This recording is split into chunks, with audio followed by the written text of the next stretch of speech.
عسلامة الناس الكل، مرحبا بكم في فيديو أخرى على الشانل متاعي Serial Reader. Aujourd'hui, on va parler thriller, the best of the best de l'année 2021. Donc, comme à chaque année, j'ai lu beaucoup de littérature de genre, notamment le thriller, la fantasy, la science-fiction, etc. Et j'ai pensé donc mettre les meilleurs de ces genres-là dans une vidéo à part. Bien sûr, quand vous تشوفوا l'octobre الآخرين ma sélection de mes meilleures lectures 2021, je vous mets le lien donc هوني في la description box. N'hésitez pas à aller la voir. On va commencer donc le premier de la sélection de mes meilleurs thrillers. Évidemment, c'est très attendu, c'est un Donato Carizzi. Je suis l'abysse de Donato Carizzi, donc chez Calman Lévy Noir. Je suis l'abysse, c'est un thriller psychologique avec double suspense comme le fait parfois Carizzi ou même souvent. Il ne fait partie ni de la saga Mila Vasquez, donc la saga Le Chuchoteur, ni de la saga Sandra et Marcus. Donc c'est un stand-alone, vous pouvez commencer avec lui si vous voulez. Et donc Donato Carizzi nous dit que le roman est inspiré de faits réels, ce qui le rend encore plus glaçant. Dans ce roman, il va nous parler de la genèse d'un tueur en série. Donc depuis son enfance, ses rapports très problématiques avec sa mère. On aura des flashbacks sur son enfance. On le suit maintenant. Qu'est-ce qu'il est devenu? Son modus operandi qui est très creepy. Parce que ça touche en fait à l'intimité des gens.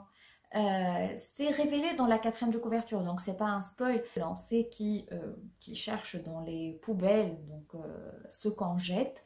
Et on découvre que ce qu'on jette, en fait, il révèle beaucoup trop sur ce qu'on vit, sur ce qu'on est, sur nos habitudes, etc. Et c'est comme ça donc que ce tueur choisit ses victimes avec bien sûr tout un modèle psychologique de victimologie. On sait que Donato Carizzi c'est un criminologue, donc ça se sent, il y a un aspect un peu scientifique. Et d'un autre côté, donc il va nous parler de cette chasseuse de mouches. C'est une femme qui chasse au sens propre du terme, c'est une chasse. Les hommes qui battent leurs femmes ou qui violentent leurs femmes ou leurs partenaires d'une façon ou d'une autre. Donc elle a fait tout un système où la femme elle peut demander de l'aide sans quand même se mettre en danger et sans rien révéler à son partenaire. Et elle a ses moyens d'intervenir donc dans ces relations problématiques et tout.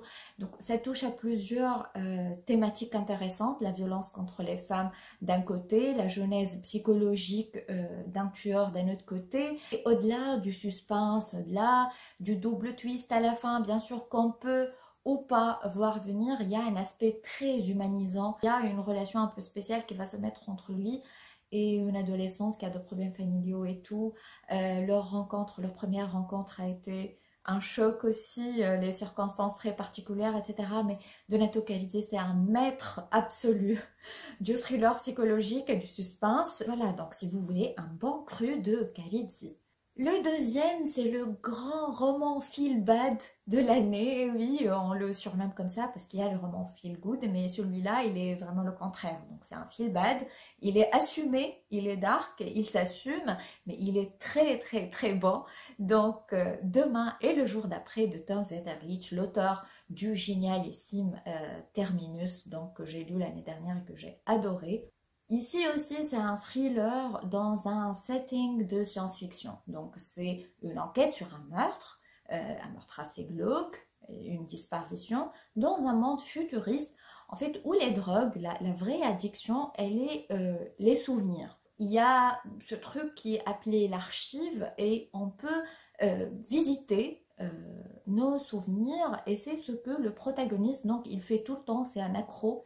Il a perdu sa femme dans une explosion nucléaire terroriste et il revient comme ça toujours au moment ou au jour qui ont précédé donc pour voir sa femme, pour visiter son appart, etc. Et il peut pas décrocher, ce qui lui vaut pas mal de problèmes dans son boulot et autres.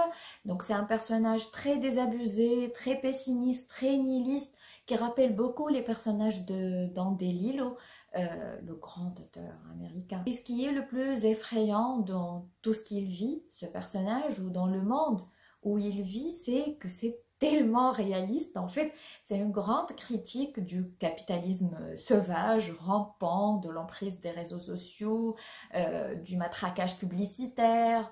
Donc vous avez deviné, c'est un récit très très noir. Il n'y a pas beaucoup de joie ou d'espoir dans ce roman, mais on n'est pas là pour ça. C'est un roman super intelligent, super effrayant, d'autant plus qu'il est très réaliste, même le régime autoritaire, déshumanisant, etc. On voit un petit peu des bribes de ça dans notre société aujourd'hui et c'est pour ça que ça trouve une résonance particulière avec nous. Donc oui, je vous le conseille, si vous aimez le genre déjà, si vous avez l'estomac un peu accroché, si vous n'êtes pas trop sensible, c'est le meilleur roman feel bad que j'ai lu en 2021 et je pense que Tom Zetterlich est absolument un de mes préférés, donc ça se confirme aujourd'hui, je le suivrai très assidûment. Celui d'après est un auteur que je retrouve toujours avec autant de plaisir et il s'agit de Nicolas Lebel avec Le Gibier ici. Donc on n'est plus dans la clique à Merlicht, ce qui m'a fait un petit peu peur au début parce que j'aimais bien son personnage récurrent, mais je n'étais pas du tout déçue. J'adore le courage de Nicolas Lebel, comment il a fait pour sortir mais vraiment du schéma narratif, des thématiques, des personnages, etc. Il a changé complètement. Et le seul point commun qu'on retrouve avec la saga Merlitz, c'est vraiment l'intelligence de l'auteur qui est derrière. C'est certainement un roman policier, on retrouve un duo d'enquêteurs, il y a une série de meurtres, mais c'est pas du tout un roman policier classique parce que la construction est juste incroyable, où l'auteur il s'amuse à nous balader comme ça pour que nous découvrions à la fin que en fait le gibier n'est pas celui qu'on croyait et que le gibier en quelque sorte c'est nous pauvres lecteurs. La fin elle m'a complètement dévastée mais j'ai adoré. Bien sûr d'une façon très tordue. C'était osé, c'était addictif, c'était haletant, ça se lit en quelques heures et voilà, moi j'ai complètement adoré, j'ai complètement adhéré et voilà, bravo Nicolas Lebel encore une fois. Ben, c'était une vraie prouesse, c'est un vrai exercice de style et voilà, j'ai beaucoup aimé. Celui d'après, c'est Cap Canaille de Christophe Gava, qui est lauréat donc, du prix du Quai des Orfèvres 2021. C'est pour ça que je l'ai lu, je ne connaissais pas franchement l'auteur. Et qu'est-ce que j'ai bien fait parce que c'était une vraie pépite. On n'entend pas parler beaucoup de ce roman et je trouve cela dommage car il mérite vraiment d'être lu, surtout par les amateurs du roman policier. Policier, vous savez, le polar urbain, le policier procédural où on est tout le temps avec les flics. Moi, j'adore ce genre de roman quand c'est bien fait, évidemment. Et ici, c'est l'un des meilleurs que j'ai lu les quelques dernières années. Il y a donc un duo d'enquêteurs, dont un ancien du 36. Il y a une enquête sur un meurtre où on trouve un cadavre carbonisé dans une voiture, ce qui semble être donc à Marseille, parce que l'enquête se passe à Marseille, donc ce qui semble être un moyen des trafiquants, un moyen assez classique qui s'appelle le barbecue, donc un joli petit nom pour ce crime atroce. Donc c'est une méthode de choix pour les trafiquants de drogue, pour les règlements de compte, etc. Sauf que la victime ici, elle a des liens même avec l'enquêteur principal, donc la victime, elle n'a pas du tout le profil d'être dans un règlement de compte de ce genre, d'autant plus qu'elle est donc, elle est une grande voleuse, elle est une voleuse VIP si on veut, qui sévit essentiellement à Paris. Le crime n'est pas ce qu'il semble être. J'ai adoré les personnages parce que les enquêteurs sont dépeints d'un très fort réalisme et d'une justesse qu'il y a des scènes où j'ai eu les larmes aux yeux, ce qui m'arrive pas souvent en lisant un roman policier. Et il y a beaucoup de pudeur dans la façon de raconter, ça aussi j'ai adoré, c'est très sobre. Et je pense que le fait que l'auteur, et ça je l'ai découvert après, l'auteur il était en fait, ou il est toujours, je sais pas, mais il travaille à la police, donc il a eu même la Légion d'honneur, etc. Et je pense qu'il a mis beaucoup de son vécu, de ce qu'il a vécu ou de ce qu'il a vu autour de lui dans ses personnages. Voilà, c'était une surprise totale pour moi. Oui, je m'attendais à aimer, mais je m'attendais pas à aimer autant. Et donc voilà, si vous êtes amateur avec les procédures, les étapes de l'enquête, etc., alors ce roman, il est pour vous. Le roman d'après, c'est une autrice que j'adore et c'est L'Empereur Blanc, le dernier roman de Armelle Carbonell, alias la nécromancière. C'est confirmé maintenant, c'est une vérité gravée dans la pierre. Elle est maître absolue du huis clos. Personne ne le fait comme Armelle Carbonell. Franchement, j'ai lu tous ses romans maintenant, il y a toujours un huis clos. En fait, elle a trouvé sa spécialité, c'est les huis clos qui se passent dans des endroits historiques connus, et non seulement connus, mais qui sont connus pour des faits un peu glauques, qui ont un passé un peu spécial, un peu chelou, hein, on est d'accord. Donc ici, pour L'Empereur Blanc, il y a 5 auteurs de romans noirs, 5 auteurs de thrillers, qui se réunissent donc dans une maison au fin fond de l'Arkansas, aux États-Unis, une maison qui a un passé très sombre. Parce qu'en 1965, la rumeur locale, elle dit qu'il y a un auteur noir qui serait assassiné dans cette maison par le Ku Klux Klan, donc ce groupe ou cette société secrète suprémaciste blanche qui a sévi dans les années 60, etc. Certaines rumeurs disent même qu'il aurait assassiné sa femme avant de mourir dans cette maison. C'est dans cette demeure que vont vivre pour un week-end de création littéraire, pour s'imbiber de l'atmosphère, etc. Ces 5 auteurs de thrillers. Et bien sûr, cette cohabitation ne se passe pas très bien. Ça va vite dégénérer, il y a vite des choses bizarres qui commencent à se passer. Et on va bien sûr être happé dès les premières pages entre ces chapitres qui nous racontent le présent avec les auteurs, avec les habitants actuels de la maison, et des chapitres du passé où on va suivre donc cet auteur noir. Le lien entre le passé et le présent, c'est cette maison. C'est un thriller complètement addictif, vous n'allez pas pouvoir vous arrêter, avec une fin que j'ai adorée. Même si vous pouvez deviner un peu, vous ne devinerez pas tout, je dirais. Et voilà, j'ai beaucoup aimé L'Empereur Blanc de Armelle Carbonell. De toute façon, j'ai adoré tous ces romans. Je pense qu'il n'y a pas un seul que j'ai pas aimé, mais bon, ça fait du bien quand il y a un auteur ou une autrice comme ça. On y va, on est sûr qu'on va aimer et tout. Donc voilà, en attendant son prochain. Hein. Et le meilleur, donc, The Best of the Best of the Best de 2021, c'est bien sûr Les Promises de Jean-Christophe Granger. Jean-Christophe Granger, il nous surprend ici avec un thriller historique. En fait, c'est la première fois qu'il écrit un thriller historique, et donc il sort complètement de sa zone de confort. Ici aussi, en plus de ça, donc il y a une époque différente, il y a un pays différent. Ici, c'est Berlin, donc dans les années 30.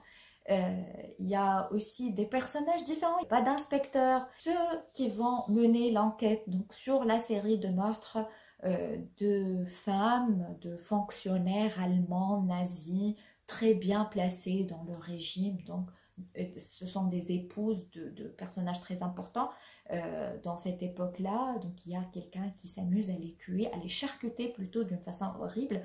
Et donc le trio d'enquêteurs, il se compose de un psychiatre qui est désabusé, complètement désillusionné, sans principe, très pragmatique, très arriviste, etc. Une autre psychiatre, mais ici au background, donc à la famille communiste, qui est anti-nazi, et qui lutte pour sauver ses malades et son institut psychiatrique, etc. Et un soldat de la Gestapo, et oui, un gestapiste qui va mener l'enquête. Donc bien sûr, on ne doit pas faire beaucoup de bruit, parce que déjà, les victimes, c'est un profil qui est assez spécial, et donc ça n'arrange pas le régime nazi qu'on fasse beaucoup de bruit autour de ces crimes. Et donc ce trio très conflictuel, très bizarre, ils vont mener l'enquête. On va les suivre comme ça d'une piste à l'autre.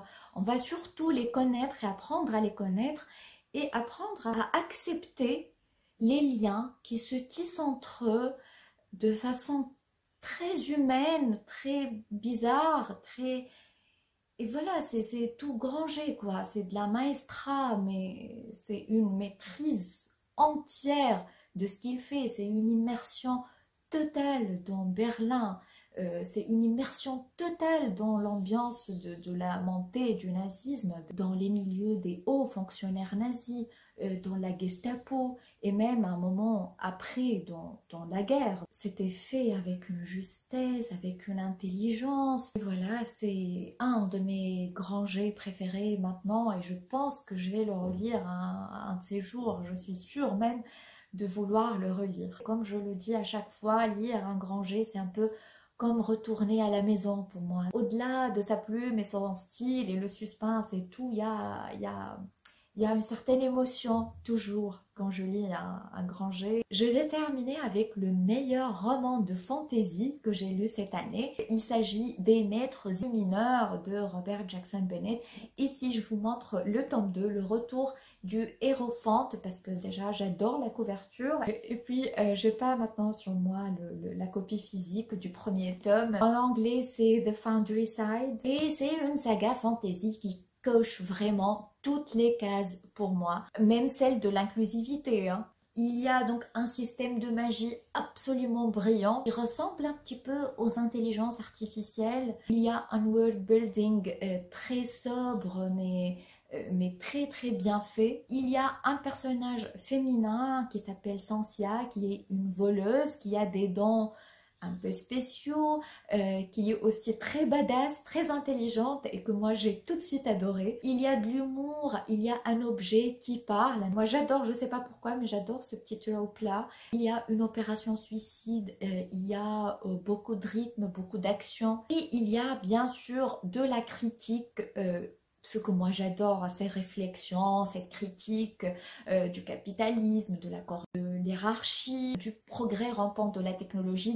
Donc c'est vrai que c'est un roman de high fantasy, mais c'est original dans la mesure où c'est vraiment très moderne. C'est un roman dans l'air du temps, absolument ingénieux. Pour moi, c'était un vrai coup de génie pour l'auteur, et je suis impatiente de terminer le reste de la saga. Il y a deux mentions spéciales dans cette vidéo, donc Awel Wahed Howa, séquence mortelle de Michael Connelly chez Calman Lévy Noir, parce que c'est un Michael Connelly, parce que c'est un Jack McAvoy, donc c'est le troisième de la saga Jack McAvoy, après Le Poète et l'Épouvantail. Ce sont des thrillers un peu scientifiques, comme l'Épouvantail, il s'est intéressé au dark web, à internet, les dérives de l'internet, etc.